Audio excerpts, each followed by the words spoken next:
Estamos iniciando mais um programa Saúde em Dia, aqui pela TV Plan. Hoje vamos falar um pouco a respeito de câncer de colo de útero. Nosso convidado é o médico cirurgião oncológico Dr. Rafael. Rafael, prazer tê-lo aqui conosco e falarmos de uma patologia, tão divulgada hoje em dia. Tudo bem, Luciano? Um prazer meu estar aqui e ajudar a divulgar um pouco sobre essa patologia que é tão frequente e tão incidente nas mulheres pelo Brasil todo. Estou à sua disposição para a gente poder bater um papo aí sobre essa doença hoje. Muito obrigado. Dr. Rafael, então falando em câncer de colo de útero, o que vem a ser o câncer de colo de útero? Um pouco antes, doutor Luciano, eu queria explicar um pouco o que é o colo do útero. Pois não. O colo do útero é uma parte do útero, órgão genital da mulher, que vai ser o nosso foco hoje. Ele é a parte mais externa, vamos falar, o que tem a comunicação com o meio externo. Isso. Em relação ao restante do trato genital da mulher. Esse é o colo do útero, o enfoque do nosso bate-papo hoje aqui. Exatamente. E é só para localizar os pacientes que estiverem, os telespectadores, que o colo do útero, quando se faz o exame de Papa Nicolau, é a primeira coisa que a gente vai colocar o aparelhinho e vai ver o colo. Vai identificar essa estrutura anatômica chamada de colo de útero. Exatamente. Que nada mais é a ponta do útero que se exterioriza. Esse colo do útero que abre durante o parto. Essa estrutura do útero que a gente vai bater um papo sobre a patologia do câncer de colo de útero que a gente vai falar sobre hoje. Rafael, você poderia falar alguma coisa sobre a incidência dessa patologia do câncer de colo de útero? Perfeito. Em dados bem atualizados do INCA, que é o Instituto Nacional do Câncer, que é quem faz essa pesquisa de câncer e divulga os dados do ano, a gente tem esse ano uma expectativa de mais de 16 mil casos novos. Ou seja, muitos casos no Brasil inteiro. É muito, hein? De novos casos. E mais, nas mulheres, o terceiro tipo de câncer mais incidente, perdendo só para a mama, para o câncer de intestino, e ele é o terceiro local, ou seja, é uma doença que está no nosso meio e tem a grande vantagem de poder ser prevenível. Por isso que a gente é tão importante a gente educar a população nesse sentido. E, por exemplo, paciente que infelizmente vem a ter essa patologia, essa doença, tem algum sintoma, algum sinal que o paciente perceba ou não? Então, o início dessa doença ele é muito silencioso. Muitas das vezes é um sangramento fora da época menstrual, é um desconforto durante a relação sexual, são sintomas e sinais muito discretos. Quando a gente vai ter alguma coisa mais avançada, que os sintomas serão maiores, como um sangramento mais vultuoso. Então, essa doença é uma doença que a gente não deve aguardar os sintomas, mas antes dos sintomas, procurar a prevenção e procurar o tratamento antes mesmo desses sintomas. Tudo que é no início, é lógico, é muito mais fácil, muito mais simples. Com certeza, é muito mais fácil. Como que se faz o diagnóstico? Então, hoje em dia no Brasil está bem estabelecido o Papa Nicolau. O Papa Nicolau é um exame que é uma citologia oncótica colhida dessa estrutura do colo de útero, que ele tem uma certa regra para ser colhido e um momento de ser colhido. A maioria das vezes, pelo Ministério da Saúde, é muito importante que a gente fale que mulher dos 25 aos 64 anos deva colher anualmente até que 2 venham negativos. Por exemplo, eu tenho meus 26 anos de idade, eu sou uma mulher de 26 anos, já com contato sexual prévio, e fiz aos 26 e aos 27 Papa Nicolau negativo. Aos 28, eu posso tornar o espaço ser um pouquinho maior, para não fazer todos os anos. E a partir dos 65 anos, torna-se desnecessário se até então não houve alteração. Então, o Papa Nicolau é o exame de rastreio, ele vai procurar uma alteração pré-câncer de colo, que é aí onde a gente vai atuar. E como você disse que tem agora atualizações nesse sentido, qual a frequência que a paciente deve fazer o exame de Papa Nicolau? Perfeito. Desde o primeiro contato sexual, da idade jovem, a mulher deve procurar o seu ginecologista e começar esse rastreio. O ideal, sim, a gente fala a partir dos 24 anos, pensando que o contato sexual seja após adolescência, porque é o período de incubação do vírus, que a gente vai falar mais adiante, se tornar uma lesão desse colo de útero. Então eu indico todas as mulheres que já estão em vida sexual ativa procurem o ginecologista e comecem o rastreio para o câncer de colo de útero. Exatamente. E falando em vírus, né? Provavelmente é o HPV que você vai comentar. Antes de falar do HPV, fala um pouquinho sobre a vacinação do HPV, que também o governo agora divulgou, saiu na mídia, pelo menos para esclarecer um pouco nossos telespectadores. Perfeito. Um breve histórico sobre essa vacinação. Existem 2 tipos de vacina, a bivalente e a tetravalente. Uma pega só 2 tipos de vírus e a outra pega 4 tipos de vírus. Em 2014, por volta de 2014, o Ministério da Saúde abriu essa vacinação para todas as meninas de 11 a 13 anos, que ainda não tivessem contato sexual, para que isso se torne uma vacinação profilática mesmo, pensando que quando ela tiver o contato seja mais brando. De 2016, ano passado, a gente começou a vacinar as meninas de 9 anos. Mais cedo ainda, Mais né? cedo ainda, pensando que o contato sexual, cada dia na sociedade, também está um pouco mais cedo. Então a gente começou as meninas aos 9 anos. A partir daí, a gente faz essa vacinação que é oferecida pelo Ministério da Saúde na rede pública de saúde.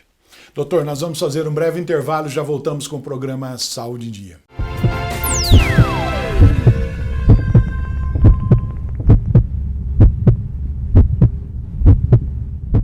Voltamos com o programa Saúde em Dia e hoje com o nosso convidado, Dr. Rafael, que é cirurgião oncológico. Rafael, agora há pouco então você falou antes dos comerciais a respeito da vacinação do HPV. Quantos tipos de HPV existem? Vamos fazer um link entre essas 2 perguntas, Luciano. Existem mais de 20 tipos de HPV. Desses tipos existem o de alto risco e o de baixo risco. Os de alto risco estão mais relacionados ao câncer. Os de baixo risco, mais a verrugas vulgares. Quando eu disse há pouco que a gente tinha uma vacina bivalente, uma tetravalente, é isso que eu quis dizer. Certo. Os tipos 16 e 18 são os 2 mais relacionados ao câncer de colo de útero. Então, exatamente, são os que a gente até ia tem que ter comentar, atenção. perguntar para você, né, explicar para os nossos telespectadores os tipos mais comuns. Isso. Esses 2, o 16, o 18, o 31 e o 33, são os de mais alto risco, os que têm mais correlação com o câncer de colo de útero. Já os menos frequentes, o 6, o 11, eles são de baixo risco e estão relacionados mais a verrugas genitais. Certo. Então o que a gente tem que ficar muito atento é o 16 e o 18. Esses são os principais. Doutor, o HPV, nem todo HPV vira câncer. Mas como que é feito o tratamento do HPV, digamos assim, antes de se tornar um câncer? Perfeito. O HPV é uma das infecções virais mais prevalentes na população. Grande maioria das pessoas que já teve intercurso sexual, que é sexualmente ativa, é portadora desse vírus, tanto homens quanto mulheres. Os homens são portadores assintomáticos. As mulheres têm essa má sorte, vamos chamar assim, que esse vírus pode colonizar o colo do útero e transformar ele num câncer. O tratamento é, primeiro, com educação sexual, evitando contrair esse vírus, e segundo, a imunidade da mulher. A imunidade da mulher tem que ser muito bem respeitada para que, caso haja esse vírus, o próprio organismo, usando um paralelo bem simplório, se você me desculpa, fica à vontade. Um resfriado comum. É uma infecção por vírus. Só que muitas das vezes, se a mulher ou se a pessoa que tem um resfriado se cuida, fica forte, se alimenta bem, o organismo consegue combater. Uma defesa boa. O HPV, eu acho que um paralelo exatamente. Se a mulher tem uma boa defesa, a chance dela se recuperar uma infecção é muito grande, porque, fica bem claro, nem toda mulher que tem HPV vai ter câncer. Essa associação não é correta. A associação mais correta é as pessoas que têm câncer, em geral, está associado ao HPV. Bom, como você falou que nem todos que têm HPV têm câncer, então vamos pensar assim, sem ser o HPV, quais seriam as outras causas do câncer de colo de útero? Perfeito. Esses fatores que são predisponentes ao câncer de colo de útero, eles estão muito relacionados à imunidade da mulher. Vou falá-los aqui. Tabagismo, desnutrição e multiparidade. Olha a só. Mulher multípara, que tem vários filhos, ela está mais susceptível. Tem um dado interessante que é o uso de anticoncepcional. A gente vai pensar, mas qual que é a relação do uso anticoncepcional? As mulheres que usam mais anticoncepcional têm mais parceiros sexuais. Quem tem mais parceiro sexual tem mais chance de contrair o vírus, logo tem mais chance de ter o câncer de cólon se esse vírus se desenvolver. Então, tabagismo, imunidade e multiparidade e o comportamento sexual. Então, explicando para os nossos telespectadores, quer dizer, não é o anticoncepcional que seria um dos causadores do câncer de cólon. Não. Pelo fato dela estar tomando, então ela tem mais chance, né? Mais probabilidade de ter relações, mais liberdade ter uma vida sexual ativa, isso. Né? E falando sempre isso sem o uso do preservativo. Com o uso do preservativo, essa possibilidade diminui muito. E muita gente hoje em dia, né, não gosta do preservativo, mas realmente é muito bom, é uma prevenção ótima, mesmo que use o anticoncepcional. Com o anticoncepcional, ele previne a gestação, mas as doenças, não tem como. Quem vai prevenir é o preservativo. Vamos falar um pouquinho a respeito do tratamento do câncer de colo de útero? Vamos começar numa fase bem inicial, depois a gente progride para uma fase mais avançada. Okay. E aí vem a grande beleza dessa doença, se eu posso chamar assim. Ela é uma doença que existe antes dela se tornar câncer, existe uma lesão que chama NIC. Muitas das mulheres já devem ter colhido, já devem ter visto isso, que é a neoplasia intraepitelial. Ela é uma lesão precursora desse câncer. O HPV vai lá no colo do útero, vamos falar assim, ele come aquela partinha do colo do útero e faz essa ferida. Essa ferida são os NICs. Os NICs, eles são tratados de uma forma super tranquila e eles não são câncer. Por isso essa patologia consegue ser tão bem prevenida. Quando eu pego um NIC alterado no Papa Nicolau, eu posso fazer uma pequena cirurgia que é só uma cauterização ou tirar um pedacinho do colo do útero e resolvido o problema. E o que causa muito pavor nas pacientes, realmente, quando abre o exame de Papa Nicolau, doutor, deu aqui um NIC 1, NIC 2, depende, né? Então, muito bom esclarecer nossos telespectadores. Esse pavor é uma coisa muito exaltada pela população, mas na verdade não deve ser. Um NIC 1, NIC 2, NIC 3 são estágios pré-malignos. A gente ainda não está falando de câncer. Eles têm que ser respeitados e tratados muito intensivamente, mas eles ainda não são uma lesão avançada. Então a gente consegue tratar de uma forma bem simples e a mulher ter uma vida normal. A partir daí, quando se torna realmente um câncer de cólon, aí o tratamento pode envolver desde somente cirurgia até cirurgia com rádio e quimioterapia, exatamente, a depender do estágio. Dependendo, né, de quando essa paciente também foi procurar por um médico. Por isso que, só frisando que eu acho que isso para a população é muito importante, a prevenção, diagnóstico precoce e tratamento correto. Com esses 3 pilares, a gente consegue ter um maior sucesso e a mulher não desenvolver essa doença. Doutor, vamos comentar um pouquinho com os nossos telespectadores. Você disse agora há pouco que o uso do preservativo realmente previne várias doenças. E sem ser o uso do preservativo, tem como prevenir outras maneiras de prevenção do câncer de colo de útero? Sim. Pode parecer simples, mas eu tive um grande professor durante a minha formação em São Paulo que ele me dizia o seguinte: a mulher tem que comer bem, dormir bem, não fumar. Fazendo essas 3 coisas, ela tendo imunidade, a chance dela prevenir que uma infecção de HPV progrida e torne-se um câncer de colo de útero aliado à prevenção com o Papa Nicolau é certo sucesso, com certeza. Doutor, no próximo bloco nós teremos aqui a Juliana com as perguntas de nossos telespectadores, correto? Perfeito. Nós vamos fazer um breve intervalo e já voltamos com o programa Saúde em Dia.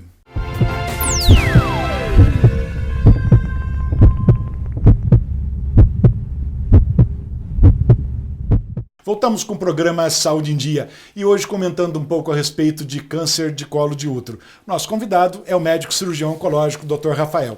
E neste bloco também a presença da Juliana com as perguntas de nossos telespectadores. Tudo bem, Juliana? Tudo bem, doutor Luciano. Estou aqui novamente com as perguntas dos nossos telespectadores, que é um assunto muito interessante para nós mulheres, né? A gente tomar cuidado, fazer a prevenção ano a ano, de mês em mês, pra gente lá na frente não levar um sustinho aí. Tudo que previne é muito melhor, né, Juliana? Com certeza, doutor Luciano. Gostaria de convidar os nossos telespectadores para participar do nosso programa.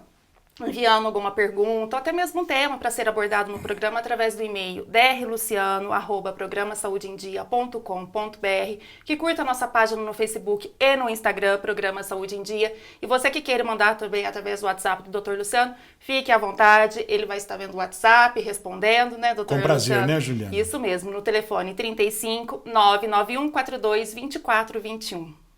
Exatamente. E também, se você quiser já aproveitar e deixar o e-mail para quem quiser enviar suas perguntas. Claro, no e-mail drluciano@programasaudeendia.com.br. Deixando claro, doutor Luciano, todos que enviarem suas perguntas, suas sugestões, alguma dúvida, será mantida em sigilo por questões éticas. Perfeitamente.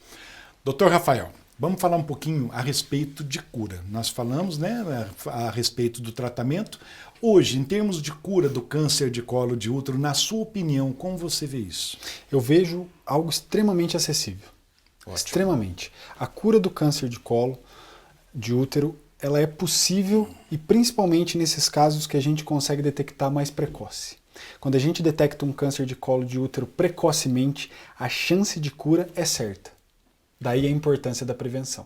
Casos mais avançados demandam um tratamento mais multidisciplinar, com maiores terapias, porém também conseguimos a cura ou até mesmo controle de doença. Ou seja, se alguém receber uma notícia, não é para ficar desesperado e pensar, não se desespere, acabou minha vida. Muito pelo contrário, a gente tem tratamento e tem possibilidade de cura para todos.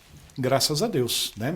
Então vamos pensar assim, a cura então para o câncer de colo existe, desde que seja também precocemente diagnosticado, é isso? Perfeito. Quanto mais precoce, maior a chance de cura. Em estágios mais avançados, existe a chance de cura? Existe, mas as complicações podem ser maiores. Já nos casos iniciais, a possibilidade de cura é muito palpável, é muito correta. Por isso que eu insisto na prevenção que a mulher deve fazer para detectar num momento inicial que a chance de cura é muito grande. Doutor, nós podemos passar para as perguntas dos nossos telespectadores, que eu tenho certeza que tem muita coisa, né, Juliana? Pois é, doutor Luciano, até tive uma certa dificuldade aqui para selecionar algumas aqui, ainda até mais porque esse um tema assunto, muito, né? isso, muito importante, né? Exatamente. Vamos lá, doutor? Estou aqui à disposição. Doutor Rafael, qual a eficácia do exame de Papa Nicolau na prevenção do câncer do colo de útero? A eficácia dele é muito alta, acima de 90%. Mas o que eu quero salientar é a importância dele. Eu posso chamar de obrigatoriedade. Assim como é importante e é obrigatório a gente votar, é obrigatório a mulher fazer o Papa Nicolau. Porque a eficácia, ou seja, a detecção de uma alteração no exame do Papa Nicolau ou até a detecção de um câncer no Papa Nicolau é mais de que 90% em todos os casos. Então, é um exame essencial. Tem que fazer. Tem que fazer. Então, nós mulheres aí não podemos escapar, não. Opa, é isso mesmo. O exame de Papa Nicolau, doutor, ele precisa de alguma preparação prévia? Ele não tem preparação. O ideal é que a mulher faça fora do período menstrual. Porque no período menstrual, decorrido o sangramento, a coleta e a avaliação do colo é um pouco dificultada. Excetuando-se esse período de menstruação, todo o restante do período a mulher pode fazer. Tem muita mulher que fala assim, eu preciso me lavar, eu preciso fazer alguma coisa. Não existe essa necessidade. É só dela fazer o exame, desde que não esteja na época menstrual. O que é displasia cervical, doutor? A displasia cervical, o colo do útero, é essa parte externa que a gente explicou que fica do útero. Displasia é quando alguma dessas células que recobrem, elas alteram a sua arquitetura. Essa é a primeira coisa que causa quando o HPV vai lá e faz uma alteração nesse colo. Aí ele começa a ficar displásico, ele muda a sua arquitetura para outra. Então é aí que a gente quer pegar esse doente, porque quando faz o Papa Nicolau e detecta algum tipo de displasia diferente, que a gente tem o tratamento da lesão antes dela se tornar um câncer. Se não tratar, ela vai andar e pode se tornar um câncer. A menstruação irregular, ela pode ser indício de algum problema de saúde, doutor? A menstruação irregular, com relação ao câncer de colo de útero, não tem tanta relação. Mas o que muitas das vezes as mulheres confundem é um sangramento no meio do ciclo. Ela menstruou 10 dias atrás, aí agora ela tem um sangramento. Esse sangramento anormal pode ser um tumor de colo de útero que esteja sangrando, ou até uma alteração do endométrio, que é outra parte do útero. Então essas alterações de sangramento fora do período devem ser observadas, com certeza. Inclusive, sangramento pós-relação, né? Pode acontecer de ter alguma feridinha, alguma coisa de colo de útero. E ali ter, exatamente, acrescento a isso também as mulheres que pararam de menstruar, de repente, tem um sangramento. Aquela senhora de 65, 70 anos que já não menstrua há 10, 15 anos né? E sangra. Isso não é normal. Isso é preciso a gente procurar um ginecologista e uma avaliação, assim como esse sangramento pós-relação sexual. Sangramento fora da época da menstruação, sinal de alerta, procurar um profissional para ajudar. Ou seja, qualquer sintoma diferente aí, né, que a mulherada perceba aí, procure seu ginecologista, né, Exatamente, doutor? né, Juliana? Doutor Luciano, por hoje foram essas perguntas dos nossos telespectadores, apesar de ser um assunto bem vasto, né, tem várias perguntas aqui, mas devido ao nosso tempo, né, por hoje foram essas as perguntas. Gostaria de agradecer aos nossos telespectadores pela participação no programa e continue mandando suas perguntas, suas dúvidas e os temas para ser abordado no programa através do e-mail drluciano@programasaudeendia.com.br. Não deixe de curtir nossa página no Facebook e no Instagram, Programa Saúde em Dia, e mande através do WhatsApp do Dr. Luciano alguma dúvida também que ele estará disposto a responder no telefone 35 99142 2421 e até o próximo programa, se Deus quiser. Se Deus quiser, né, Juliana? Com certeza, doutor. Doutor Rafael, eu não sei se é possível, mas poderia deixar algum e-mail para algum telespectador ou as telespectadoras, né, que queiram conversar, tirar alguma dúvida, pode ser? Vai ser um prazer, doutor Luciano. Então, antes se de você tudo, puder deixar. Claro, antes de tudo, muito obrigado pelo convite. Juliano, muito obrigado. Nós é que agradecemos. Nós que Foi agradecemos. muito bom. É um prazer estar aqui com vocês. Qualquer telespectadora que tiver alguma dúvida e eu puder ajudar, pode entrar em contato comigo no e-mail rafaelsantosdesouza@yahoo.com.br, que eu vou estar com o maior prazer respondendo as dúvidas de vocês e esclarecendo algo que possa surgir aí desse bate-papo que a gente teve. Exatamente. Rafael, então, antes de encerrarmos, eu gostaria que, se possível, deixasse uma mensagem para os nossos telespectadores, pode ser? Eu acho que vou falar o seguinte, para as mulheres em específico. A frase que a gente mais falou hoje aqui, doutor Luciano, previna-se. Previna-se. Previna-se. A mulher tem que se prevenir com relação ao câncer de colo de útero. É uma patologia potencialmente curável e, quando detectada no início, a chance de cura é certa. Então, mulheres, previnam-se. Doutor, muito obrigado pela presença. Juliana, muito obrigado pela presença. Chegamos então ao final de mais um programa Saúde em Dia. Fiquem com Deus e até a próxima semana.